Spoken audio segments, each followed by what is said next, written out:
Welcome back again. তাহলে আজকে আমরা শিখবো ইম্পারেটিভ সেন্টেন্স।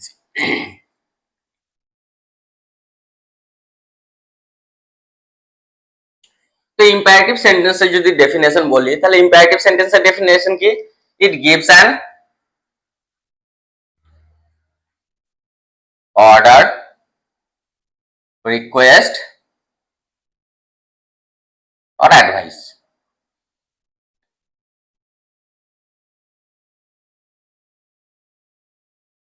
তাহলে ইম্পারেটিভ সেন্টেন্স কখন বা কোন ক্ষেত্রে আমরা ইউজ করবো? যখন কোনো অর্ডার বোঝাবে বা কমেন্ট বোঝাবে বা রিকোয়েস্ট বোঝাবে বা অ্যাডভাইস বোঝাবে, তখন আমরা ইম্পারেটিভ সেন্টেন্সের ইউজ করব। মানে তিন ধরনের, মেনলি তিন ধরনের বাক্যে বা ইনস্ট্রাকশনও হতে পারে বা সাজেশনও হতে পারে, যাই হোক এই তিন ধরনের মেনলি বাক্যে আমরা ইম্পারেটিভ সেন্টেন্স ইউজ করব: অর্ডার, রিকোয়েস্ট এন্ড অ্যাডভাইস। যেমন close the door, close the door,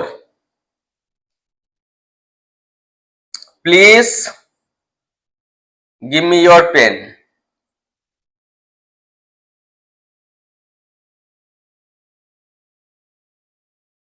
don't watch TV for a long time.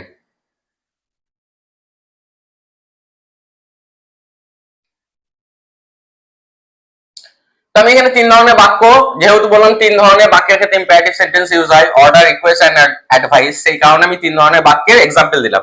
যেমন এই যে ক্লোজ দ্য ডোর, আমরা হয়তো লিখলে এটা বুঝতে পারবো না, কিন্তু এটা যখন আমরা মুখে বলবো close the door, close the door, stand out, order করা, মানে অর্ডার করা মানে হচ্ছে আমার ভয়েসটার একটু জোরালো হবে, একটু জোরালো হবে। তা ক্লোজ দ্য ডোর এটা হচ্ছে আমার order, please give me your pen এটা হচ্ছে আমার request, don't watch TV for a long time এটা হচ্ছে আমার অ্যাডভাইস।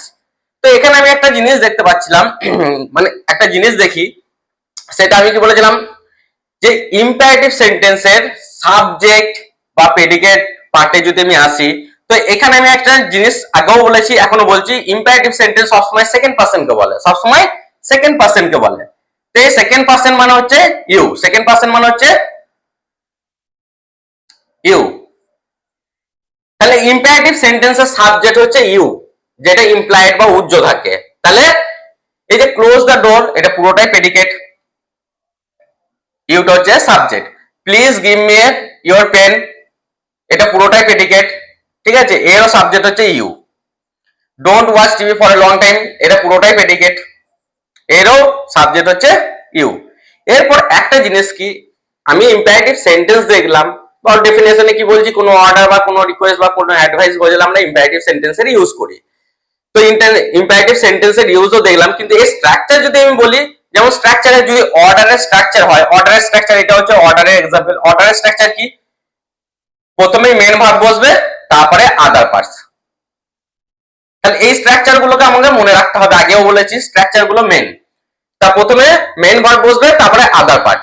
রিকোয়েস্টের যদি স্ট্রাকচার বলি, আমার প্লিজ প্রথমে স্টার্ট হবে প্লিজ বা কাইন্ডলি দিয়ে, প্লিজ বা কাইন্ডলি এই শব্দটা দিয়ে স্টার্ট হবে। তারপরে কি বসবে? তারপরে বসবে মেন ভার্ব, তারপরে আদার পার্ট, ঠিক আছে। প্লিজ বা কাইন্ডলি দিয়ে স্টার্ট হবে, প্লিজ বা কাইন্ডলি দিয়ে স্টার্ট হবে, প্লিজ বা কাইন্ডলি দিয়ে স্টার্ট হবে, তারপর মেন ভার্ব, তারপর আদার পার্ট। আমি যদি অ্যাডভাইসের স্ট্রাকচার দেখি, তাহলে কি পাবো? ডোন্ট দিয়ে স্টার্ট হবে, কি দিয়ে স্টার্ট হবে? ডোন্ট দিয়ে স্টার্ট হবে, তারপরে মেন ভার্ব, তারপরে আদার পার্ট।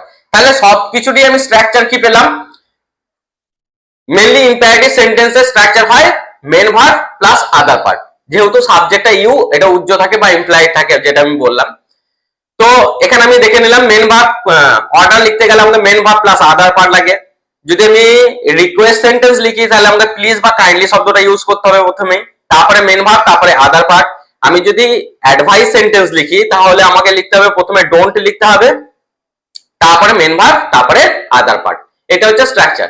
আর ইম্পারেটিভ সেন্টেন্স শেষ হয় ends in a full stop, এটা শেষ হয় একটা ফুল স্টপ দিয়ে, এটা মোটামুটি সবাই জানে, তাহলে আমি বলে দিচ্ছি ইম্পারেটিভ সেন্টেন্স যখন আমরা স্টার্ট করব, এটা শেষ হবে আমার একটা ফুল স্টপ দিয়ে। তাহলে এটা হচ্ছে ইম্পারেটিভ সেন্টেন্স। ইম্পারেটিভ সেন্টেন্সের মধ্যে অত কিছু নাই, ঠিক আছে। আমাদের খালি এটা মনে রাখতে হবে, অর্ডার, রিকোয়েস্ট এন্ড অ্যাডভাইস, এবং তার এক্সাম্পলটা মনে রাখতে হবে এবং তার স্ট্রাকচারটা মনে রাখতে হবে। স্ট্রাকচার কি আমি বলে দিলাম, অর্ডারের স্ট্রাকচার পেলাম main verb plus other parts. রিকোয়েস্টের স্ট্রাকচার পেলাম প্লিজ বা কাইন্ডলি শব্দটা দিয়ে স্টার্ট হবে, তারপর মেন ভার্ব, তারপর আদার পার্ট। আর অ্যাডভাইসের ক্ষেত্রে আমি যেটা দেখলাম প্রথমে ডোন্ট দিয়ে স্টার্ট হবে, তারপর main verb plus other part, মানে মেন ভার্ব আদার পার্ট হচ্ছে এর স্ট্রাকচার। এটা হয়ে গেল আমার ইম্পারেটিভ সেন্টেন্স। এরপর আমি চলে যাই এক্সক্লেমেটরি সেন্টেন্সে।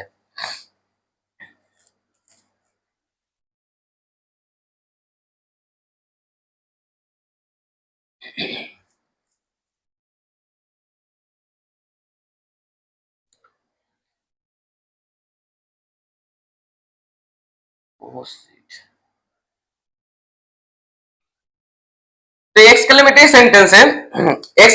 সেন্টেন্সে কি হয়, এর ডেফিনেশন যদি আমি জানি বা বলতে চাই, এর ডেফিনেশন কি, এটা একটা স্ট্রং ফিলিং বা সাডেন ইমোশন স্ট্রং ফিলিং বা সাডেন ইমোশন, এই ধরনের বাক্যের ক্ষেত্রে আমরা এক্সক্লেমেটরি সেন্টেন্সে ইউজ করব, সাডেন ফিলিং বা স্ট্রং ইমোশনের ক্ষেত্রে। এরপর এটা শেষ হবে কি দিয়ে, এটা শেষ হবে এক্সক্লেমেশন মার্ক দিয়ে। কি দিয়ে শেষ হবে? এক্সক্লেমেশন মার্ক দিয়ে। তাহলে স্ট্রং ফিলিং, তাহলে আমি কি বললাম, এই যে স্ট্রং ফিলিং বা সাডেন ইমোশন বোঝাতে আমাকে এক্সক্লেমেটরি সেন্টেন্সের ইউজ করতে হবে। যেমন আমি what a sunny weather it is, alas he is no more। তো এখানে আমি দুটো এক্সাম্পল দিলাম। তো স্ট্রং ফিলিং বা সাডেন ইমোশন বোঝাতে আমার এক্সক্লেমেটরি সেন্টেন্সের ইউজ হবে। এরপর আমি একটা জিনিস বলি, যেমন what a sunny weather it is, কত সুন্দর ওয়েদারটা বা রোদ ঝলমলে ওয়েদার এটা। alas he is no more, সে আর নেই। ঠিক আছে, এখানে আমি দুটো এক্সাম্পল দিলাম। এই যে আমার এই যে হোয়াট এন্ড হোয়াই, এই দুটো ইন্টারোগেটিভ ওয়ার্ড, স্ট্রং ফিলিং এর ক্ষেত্রে ইউজ করা হয়। তাহলে আমরা যদি এক্সক্লেমেটরি সেন্টেন্সে স্ট্রং ফিলিং এর কোনো এক্সাম্পল বা আমাদের যদি সেন্টেন্স লিখতে হয়, তাহলে আমরা সেটা হোয়াট বা হোয়াই দিয়ে লিখবো। সেটা কি দিয়ে লিখবো? হোয়াট বা হোয়াই দিয়ে লিখবো। আর যদি আমাদের সাডেন ইমোশন যদি আমাদের লিখতে হয়, তাহলে আমাদের এক্সক্লেমেটরি ওয়ার্ড দিয়ে লিখবো। এইগুলোকে বলে এক্সক্লেমেটরি ওয়ার্ড। এগুলো কি বলে? এক্সক্লেমেটরি ওয়ার্ড বলে। এরকম অনেক ওয়ার্ড আছে, আমি লিখে দিচ্ছি। তাহলে আমরা যদি এক্সক্লেমেটরি সেন্টেন্সে স্ট্রং ফিলিং এর সেন্টেন্স লিখতে হয় আমাদের, তাহলে আমরা হোয়াট বা হোয়াই দিয়ে লিখবো। আর সাডেন ইমোশন যদি বোঝায়, তাহলে আমরা এক্সক্লেমেটরি ওয়ার্ডস দিয়ে লিখবো। আর শেষ হবে আমি কি বললাম, এক্সক্লেমেশন মার্ক দিয়ে। তো এখানে আমি আরেকটা জিনিস বলে দিই,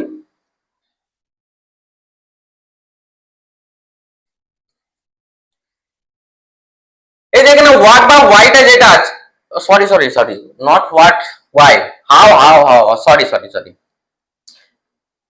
এই স্ট্রং ফিলিং এর ক্ষেত্রে আমরা হাউ ইউজ করি, হোয়াই না হাউ। মিস্টেক হয়েছে, আমি খেয়াল করি না, ওভারলুক করে গেছিলাম আমি।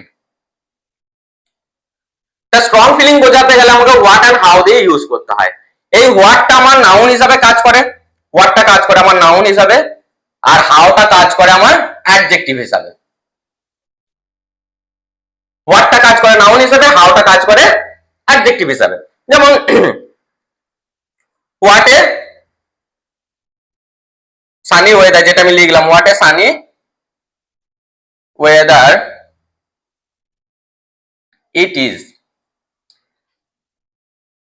আর how hot the milk is. এখানে দুটো বাক্য লিখলাম। তাহলে হোয়াট এ সানি ওয়েদার, এই যে হোয়াটটা ইউজ হচ্ছে, এই যে সানি ওয়েদার, এটা ঠিক আছে, এটা নাউনকে ইন্ডিকেট করে হচ্ছে, বা এই নাউন ফ্রেজটাকে ইন্ডিকেট করে হচ্ছে। তাই এই হোয়াটটা হচ্ছে, আমি কি বললাম, নাউন হিসাবে কাজ করে।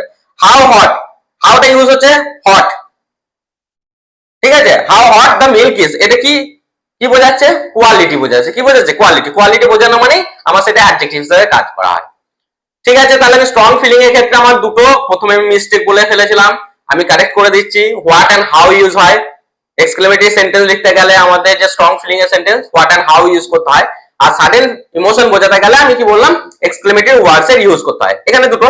এবার এর যে স্ট্রং ফিলিং এ বা হোয়াট এন্ড হাউ এর যে প্যাটার্নটা আছে, তাহলে প্রথমে এর প্যাটার্নটা হোয়াট বা হাউ দিয়ে স্টার্ট হবে, এর যে প্যাটার্নটা আছে হোয়াট বা হাউ দিয়ে স্টার্ট হবে, তারপরে বসবে আদার পার্ট, তারপরে বসবে যেটা সেন্টেন্স স্ট্রাকচার বলছি, তারপরে বসবে আদার পার্ট, আদার পার্টের পর কি বসবে সাবজেক্ট, সাবজেক্টের পর বসবে ভার্ব, ভার্বের পর এক্সক্লেমেশন মার্ক। এইটা হচ্ছে গিয়ে আমার এক্সক্লেমেটরি সেন্টেন্সের স্ট্রাকচার। তাহলে এক্সক্লেমেটরি সেন্টেন্সের প্যাটার্ন আমরা কি পেয়ে গেলাম, হোয়াট বা হাউ দিয়ে স্টার্ট হবে, তারপরে আদার পার্টসটা বসবে, তারপরে সাবজেক্ট, তারপরে ভার্ব। তাহলে এই সমস্ত সেন্টেন্স আমরা যেটা অ্যাসার্টিভ, ইন্টারোগেটিভ, ইম্পারেটিভ বা এক্সক্লেমেটরি সেন্টেন্স যে প্যাটার্ন, মানে এই সেন্টেন্স গুলো যে প্যাটার্ন আছে বা স্ট্রাকচারটা আছে, সেখান থেকে আমরা সাবজেক্ট প্রেডিকেট ইজিলি বুঝতে পারি, এবং সাবজেক্টের পজিশন কোথায়, কোন সেন্টেন্সে কোথায় বসে সেই জিনিসটাও আমরা জানতে পারি। তাহলে এই প্যাটার্ন গুলো আমাদের মনে রাখতে হবে। ইম্পারেটিভ সেন্টেন্সেরও প্যাটার্ন বললাম, এক্সক্লেমেটরি সেন্টেন্সেরও প্যাটার্ন বললাম। তাহলে এক্সক্লেমেটরি সেন্টেন্সের প্যাটার্ন কি, হোয়াট বা হাউ দিয়ে স্টার্ট হবে, তারপরে আদার পার্টস, তারপর সাবজেক্ট, তারপরে ভার্ব, তারপরে এক্সক্লেমেশন মার্ক। ওকে, এরপর এটা তো স্ট্রং ফিলিং হয়ে গেল। সাডেন ইমোশনে আমি কি বললাম, কিছু এক্সক্লেমেটরি ওয়ার্ডস আছে, সেই এক্সক্লেমেটরি ওয়ার্ড গুলো এবং তার মানে জানতে হবে। যেমন আমি ওই ওয়ার্ড গুলো লিখে দিচ্ছি, কিছু কমন ওয়ার্ড আমি লিখে দিচ্ছি, ওই কমন ওয়ার্ড গুলো লিখে দেওয়ার পর ঠিক আছে, ওগুলোর মানেগুলো জানতে হবে, মানেগুলো আমি লিখে দিচ্ছি। ওগুলো ইউজ করা যখন সেন্টেন্সের ক্ষেত্রে ইউজ হবে তখন অবশ্যই ইউজ করতে পারবে। যেমন কমন কিছু এক্সক্লেমেটরি ওয়ার্ডস আছে, যেমন হুররে আছে, হুররে, অ্যালাস, ওয়াও, ব্রাভো, উপস, আউচ, ওয়েল ডান,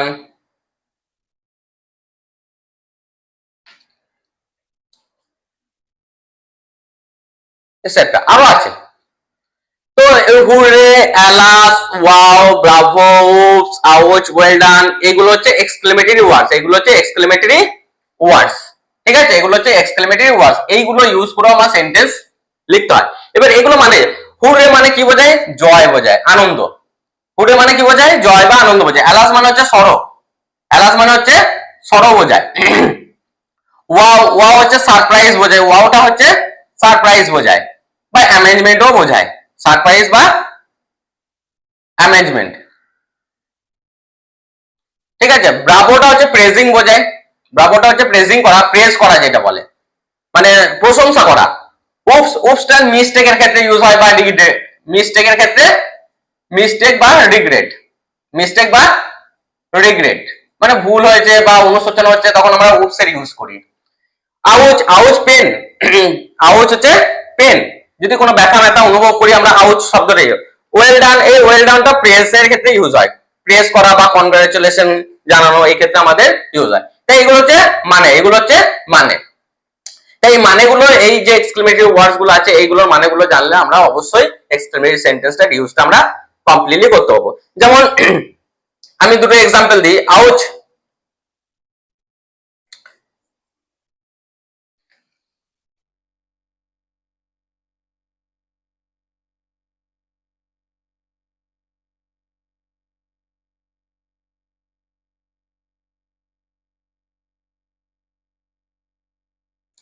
যেমন এখানে একটা এক্সাম্পল দিলাম, আর একটা এক্সাম্পল দিলাম, দুটো এক্সাম্পল আমি দিচ্ছি।